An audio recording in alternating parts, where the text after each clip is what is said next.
In today's news, opposition legislator calls for cancer center in the Virgin Islands. Government to forgive long-standing water bills under new policy.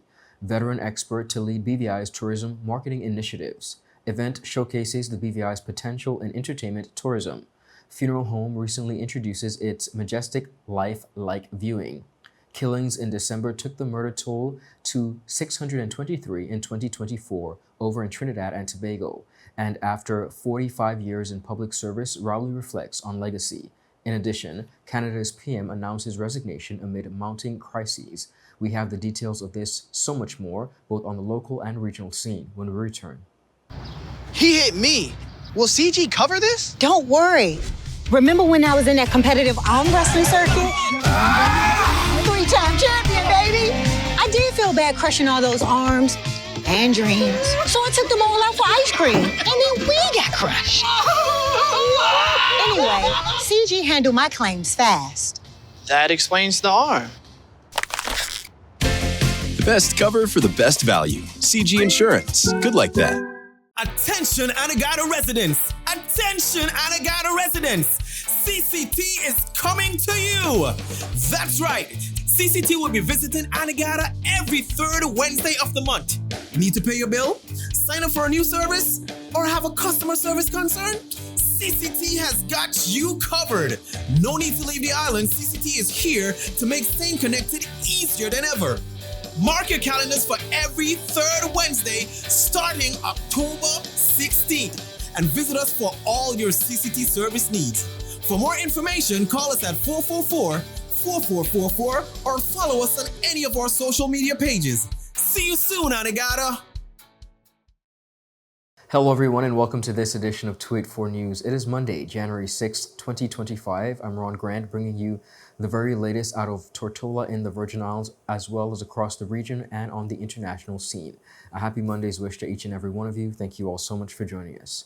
Beginning our newscast, the Honorable Myron V. Walwyn, opposition legislator and 6th District representative, is urging the government of the Virgin Islands to establish a cancer center in the Virgin Islands, citing an alarming rise in cancer-related deaths across the territory.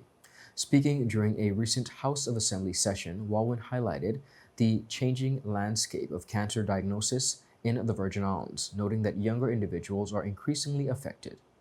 I saw, and I'm very encouraged by the fact that BVI'S want to also have a cancer center in the country. And it is needed. It is way past time. Whatever needs to be done to finance that cancer center has got to be done. We have too many people in our country with cancer. Too many persons with cancer. And we should have by now had a report already to understand why a small country like the BVI have so many cancer patients. Why? What it is we're doing? Is it the water? What is it we're doing? Is it that we're eating too much processed foods? Whatever it is, we need to find it out so that we can advise the public as to what the challenges are, so they can avoid the pitfalls. And years ago, cancer used to be for people who are older. Everybody getting cancer now, regardless of your age. The legislators stressed the urgency of providing additional resources to the BVI Health Services Authority to address the growing cancer crisis. According to Walwyn, these resources would enable the authority to conduct vital research into the causes behind the increase in cancer cases and the contributing factors.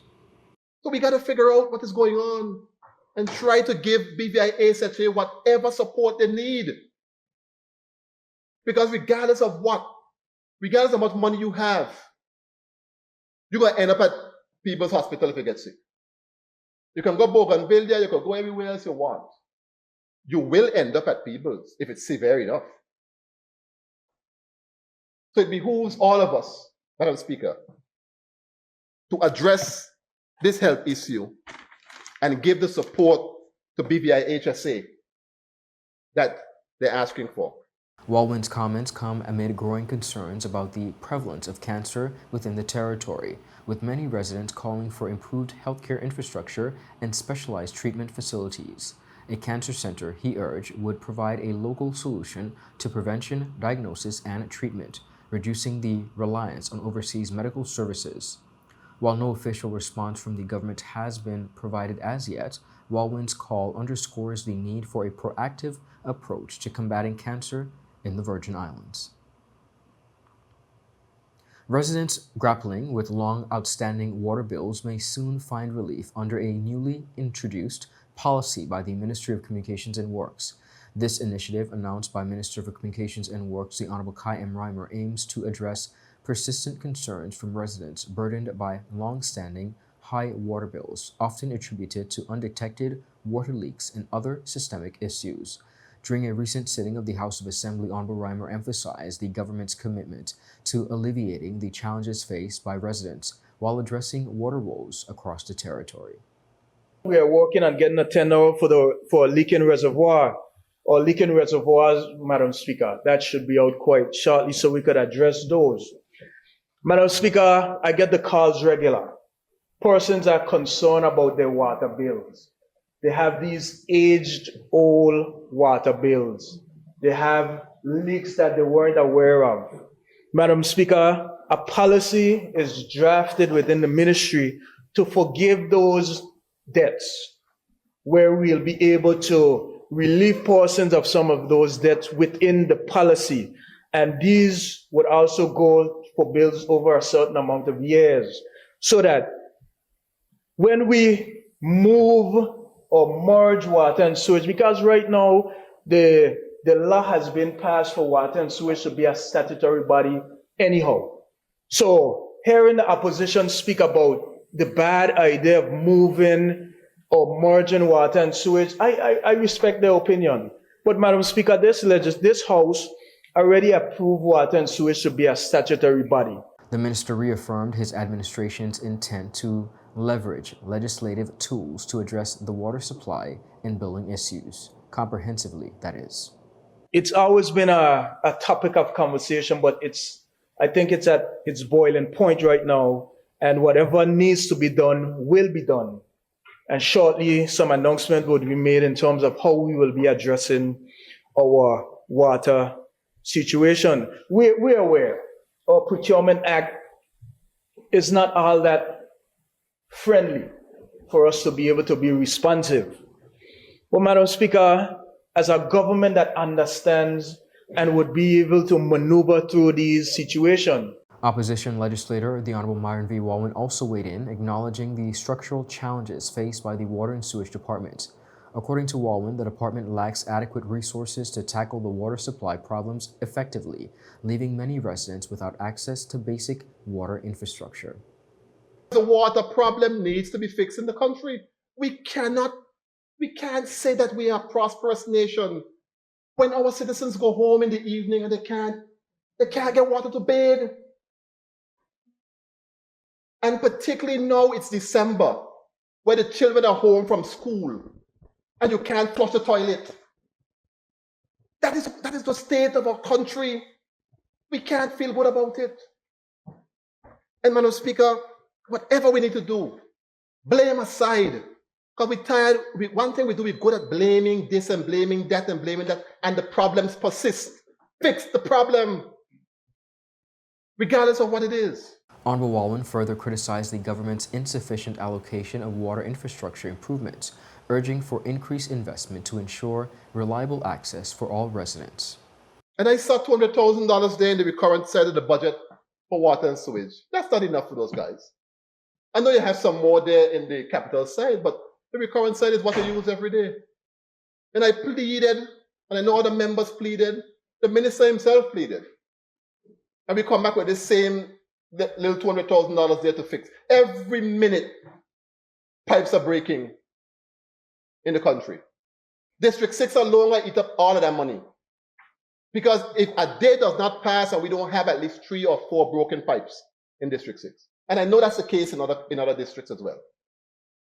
And then you have this crew of 5 men running around just plugging holes. By the time they plug one, another one busts. And that has been the case. So you can't get any progress. And you have people who are living a stone throw away from a reservoir, but no pipe has been run to their house so they can avail themselves of the water that is so close to them. This new policy marks a significant step toward addressing the grievances of residents struggling with water access and financial burdens. While specifics of the implementation timeline remain unclear, both government and opposition voices agreement on the urgency of resolving the territory's water challenges. Residents now await further updates on the rollout of this policy and the accompanying of legislative measures.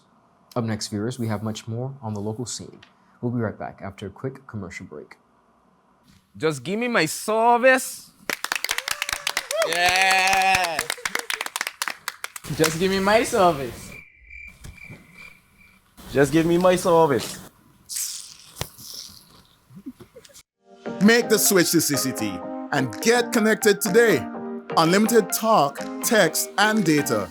Visit any CCT store or call us at 444-4444. CCT, Life Unlimited.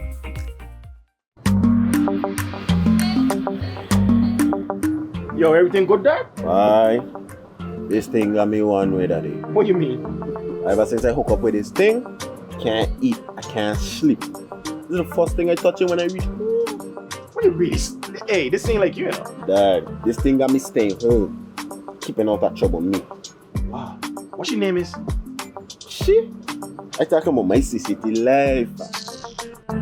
Don't worry about missing your favorite series, sports, news, and local programming. Come to CCT today and sign up for CCT Live to access over 80 channels. CCT Live. Bring it home.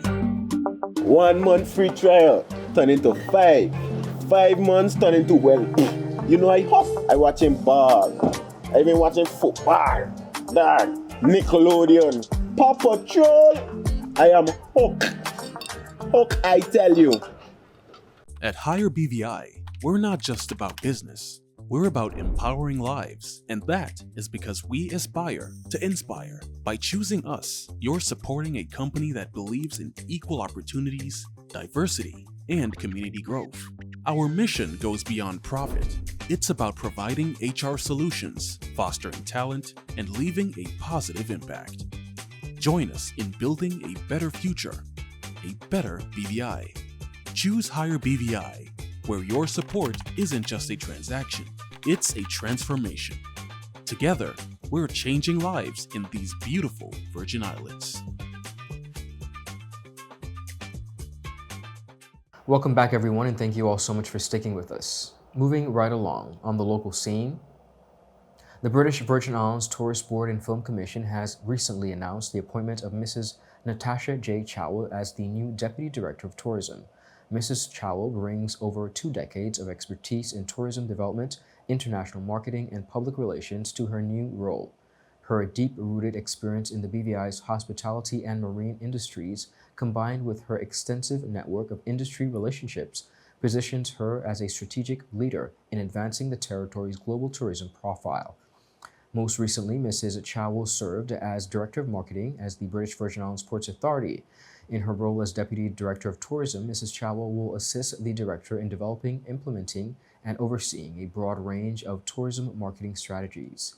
Director of Tourism, Mr. Clive McCoy, welcomed Natasha back to the board, noting her wealth of experience and extensive industry knowledge, which will be valuable in the organization. Mrs. Chowell's appointment is one of 3 recent strategic hires. Joining her are Miss Odelcia Hanley, appointed General Manager for the United Kingdom office, and Miss Feliza Fenty, the new International Marketing Manager. Premier of the Virgin Islands, Dr. the Honorable Natalia D. Wheatley, lauded the recent hosting of the Haynes Smith Miss Caribbean Talented Teen pageant in the British Virgin Islands, highlighting its significant contribution to the territory's tourism product. Speaking about the event, Wheatley commended the quality of the show and praised those responsible for organizing such a prestigious occasion. The pageant attracted contestants and their supporters from across the region, offering an opportunity to showcase the BVI's hospitality and entertainment offerings. Wheatley, an advocate for the development of entertainment tourism, emphasized the importance of similar initiatives for the territory's economic growth. Well, I think these are great events to bring to the BVI. First of all, we are a Caribbean community here in the BVI. We have so many persons from so many places. So I think it's wonderful to host these regional events here because, of course, you have people from all of these different countries, and everybody can come up and support the event. And of course, it's an opportunity for persons to travel to the BVI. So many people traveled here to come to this event, and we had the opportunity to introduce them to our BVI hospitality. And the BVI public got a great show. This was a high quality event. The girls did an extremely good job, and I'm looking forward to more of these pageants. Hopefully we can bring more of them to the BVI. With a successful event that brought vibrancy to the BVI's entertainment scene, the premier reiterated his vision to position the territory as a premier destination for cultural and tourism-based tourism. It could be behind a piano or with a glass of wine, whatever fits the character of the deceased by the request of the family, as Majestic Life Funeral Home and Crematory Services in the British Virgin Islands recently introduced for the very first time to the BVI the Majestic Life Like Viewing. This was done on Thursday, January 2nd through Captain Presley King at the Majestic Life Chapel. On their Facebook page, Team Majestic said, "Last weekend, Team Majestic was proud to introduce our exclusive Majestic Life Like Viewing service for the very first time in the British Virgin Islands. This service, which has always been a part of the packages we offer, received an overwhelming reception from the community as well as the region, and we are beyond grateful," they said, to the King family for choosing it. In an invited comment, team member and director, Miss Kimberly Reimer, shared details. The Majestic Life Like Viewing is a distinctive service we have proudly offered since our inception in 2023. This service allows families to honor their loved ones in a personalized way, without the use of a traditional casket. Instead, the deceased is presented in a scene that reflects their passions and interests. In the case of Mr. King, a devoted lover of the sea, he was dressed in a white captain suit with a backdrop of a boat on the ocean, a tribute to his love for the water. As the first funeral home in the Virgin Islands to offer this service, we are deeply committed to fulfilling the wishes of every family we serve. At Majestic, our motto is celebrating life one family at a time. We strive to accommodate every request as long as it is legally possible. We do our best to bring those wishes to life. The feature, which is new to the British Virgin Islands but well known to the region and areas in the United States, received mixed reactions from Virgin Islanders. Up next, viewers, we have much more on the local scene. We'll be right back after a quick commercial break. Hello and welcome to today's episode of Pop the Balloon or Find the Connection. Let's meet our first contender, ladies. Okay, Joey, so do you have any toxic traits? I'm very restrictive. I don't give more time. What you get is what you get. I don't like to give unlimited time. That's it. Okay, can you tell us why you popped your balloon? That's a little too restricted for me. Thank you for coming. Okay, ladies, so let's meet our second contender. Sorry, excuse me. Why did you pop a balloon? I could give you minutes, data, unlimited call, overseas call, fiber. What else you need? My friend used to date you. You are a scam. She used to be for everything and more. Nothing to offer. Okay, ladies, let's welcome our last contender. You look nice. Can you tell us your name? Thank you. My name is Christian Charles Thomas. They call me C Sweetie. What do you have to offer these ladies? Well, security, trust, unlimited time, and a pretty fast. Okay, so do you have any deal breakers? Nah, but here's my number. 444-4444. Y tú, vida ilimitada. Okay, guys, so no pop balloons. For a fast, reliable, and secure connection for your personal or business life, call us at 444-4444 or visit any of our CCT stores and we'll get you connected with the perfect match for you. Welcome back, everyone, and thank you so much for joining us. Up next, we take a look at stories across the region, panning across to Trinidad and Tobago. For many, Trinidad and Tobago has been the epitome of a Caribbean paradise, but soaring homicide rates in the Jewel Island nation have pushed the government to declare a state of emergency following a spat of murders, killings within the last weekend of December that took the country's murder toll to 623 by the end of 2024, in an unprecedented number in a nation with a population of 1.5 million. The state of emergency remains, and of these murders, police believe nearly half are tied to gang violence, with almost all linked to organized crime, making Trinidad and Tobago one of the most violent countries across the Caribbean region and Latin America. Labeled, and I quote, as a tit-for-tat, killings across the nation's capital, Port of Spain, and beyond are largely responsible for the nation's first state of emergency over crime in more than a decade. The declaration did not impose a curfew, but the military have been given additional powers to make arrests, and authorities will be able to enter suspects' homes without warrants and prevent the granting of bail. Trinidad and Tobago has struggled tremendously to contain gun violence for more than 25 years, but the past decades have seen an extreme surge in deadly conflicts between its estimated 186 street gangs. The latest string of murders saw a man gunned down outside of a police station in Port of Spain, with 5 people also killed in nearby suburbs. Authorities confirmed gangs had been using high-powered AR-15 and AK-47 weapons. Now, Caribbean nations, including Trinidad and Tobago, are not known to manufacture firearms themselves. However, this has led to finger-pointing over the illegal importation of weapons. And speaking of Trinidad and Tobago, Prime Minister Dr. Keith Rowley of Trinidad and Tobago has announced his intention to resign before the end of the current term of his People's National Movement, which concludes in August of this year.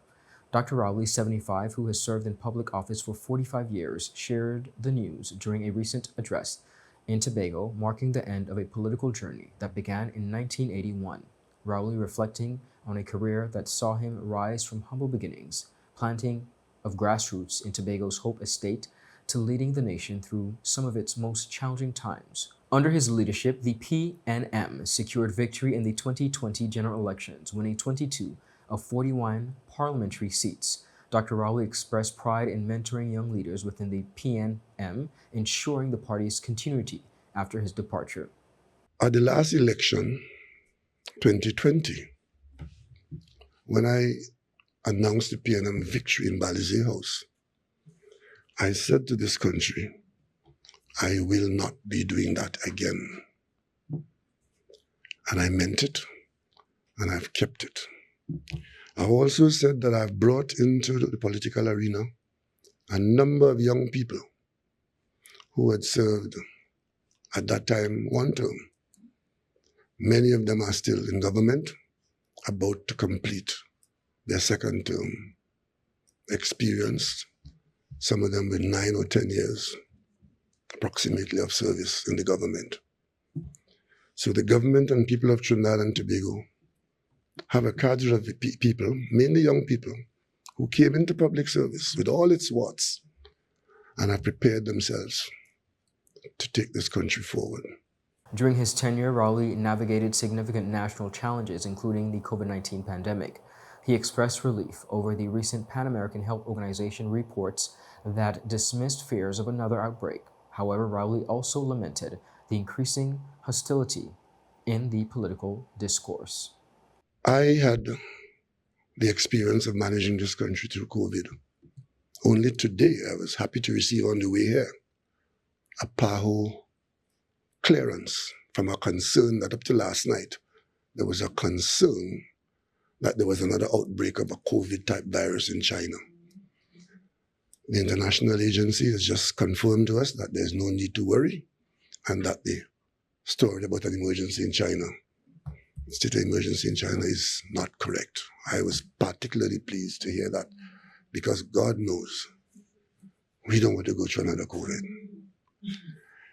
So I'm here with my colleagues this weekend, and one of the things that they will be told is that I will not be offering myself again to represent anyone, either in Trinidad or in Tobago. 45 years is a long time. And I would like at this time to say thank you appropriately along the way to all those who have supported my effort and to have benefited from, I hope, I would have positively impacted this country somewhere, sometime.